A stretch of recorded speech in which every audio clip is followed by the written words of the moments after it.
You, I have never been tired of encountering God in my life. Amen? Yes. Hallelujah. Yes. And I believe that the Lord is going to minister to you even today, even as we go to the Word of God.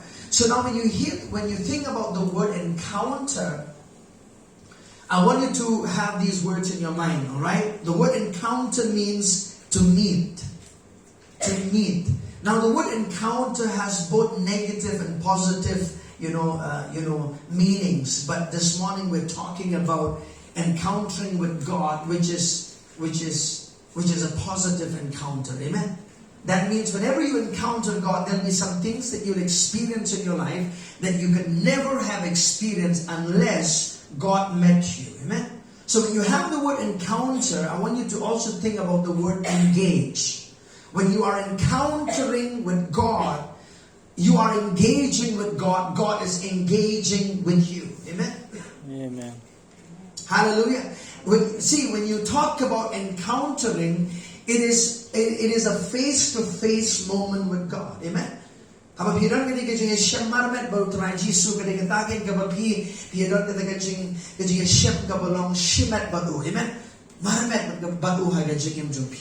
Hallelujah.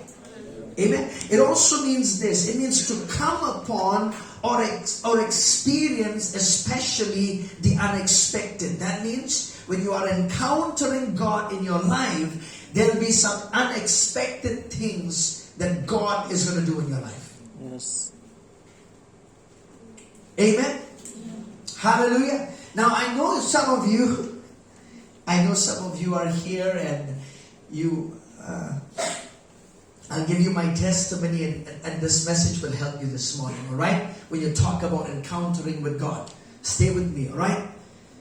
Hallelujah. Now, when you want to encounter God, you can encounter Him in unusual places. It doesn't just have to be in the four walls of the church. Amen? We are here in this resort, amen? Right? Not in the four walls of a church building. But we are the church. Amen? And so whenever we gather together, we can expect God to encounter us in a special way. Hallelujah. Yes. Amen? So I want you to think about this word encounter. Not just think about church building. I want you to think about you can encounter God. And I'm going to show you from scripture that you can encounter God in your bedroom. You can encounter God in about your daily work. You can encounter God in unusual places. And in the Bible, every people that encountered Jesus, they encountered Him in unusual places. Amen? You can be in your home. You're sitting in the house and God encounters you. Amen? But there is a benefit. Listen to me. When you come together, there is a benefit. When you come together, the Bible says Jesus walks in our midst. Amen? Amen?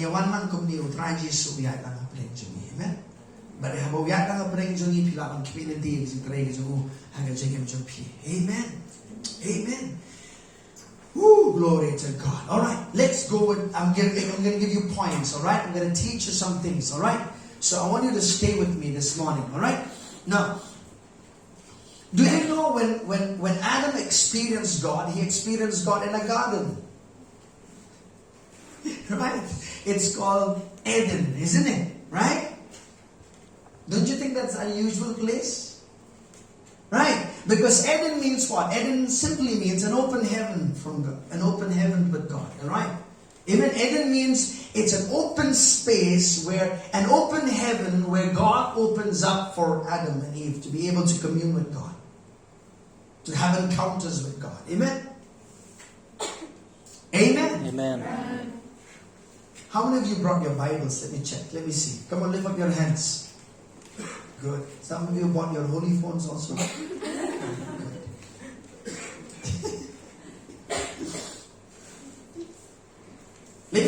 Let me show you some things about encountering God. You know, sometimes you need crazy friends to encounter God.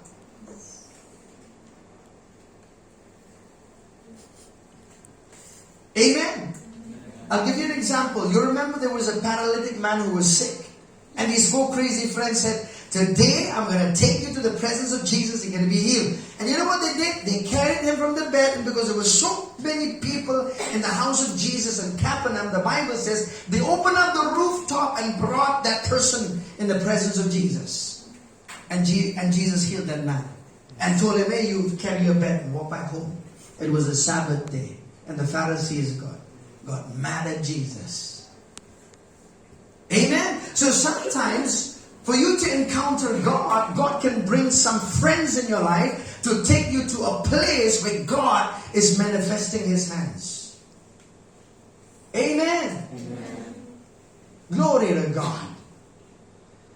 You could be saying, why am I here in this camp? Because some crazy friends call you. Amen. Or maybe somebody said, hey, you need to go to that camp. You cannot miss that camp. Because in that camp, you're going to encounter God. Amen. Amen. And sure did. You encountered God. Amen. And some of you are going to encounter God in a deeper way. Hallelujah. Amen. Don't be satisfied with only one encounter. Hallelujah. Don't say, oh, Pastor, I got touched yesterday. It was yesterday. Yesterday is gone. Amen. But every day you must desire for encountering with God. Hallelujah. See, in the Old Testament, people did not have the privilege to encounter God. Right? Because in the Old Testament, only a high priest could go once a year in the presence of God in a place called Tabernacle, in the most holy place where the Ark of the Covenant was there, and he had to go there with the blood of an animal for himself and also for the people of Israelites. Right? And then God shifted to a temple from a tabernacle. But praise be to God, because of Jesus, he dwells in us. Are you listening? Look at the neighbor and say, he dwells in me. Say the neighbor again. Say, he dwells in me. Amen. Where is God? Inside you.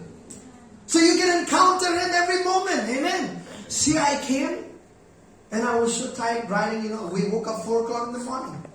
Had to do a lot of work before we came here.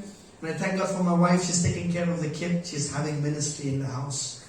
Thank God for her. Anyway, so I was sitting there and I was just thanking God, having communion with him, praying in the Holy Ghost. And I encountered God. Amen.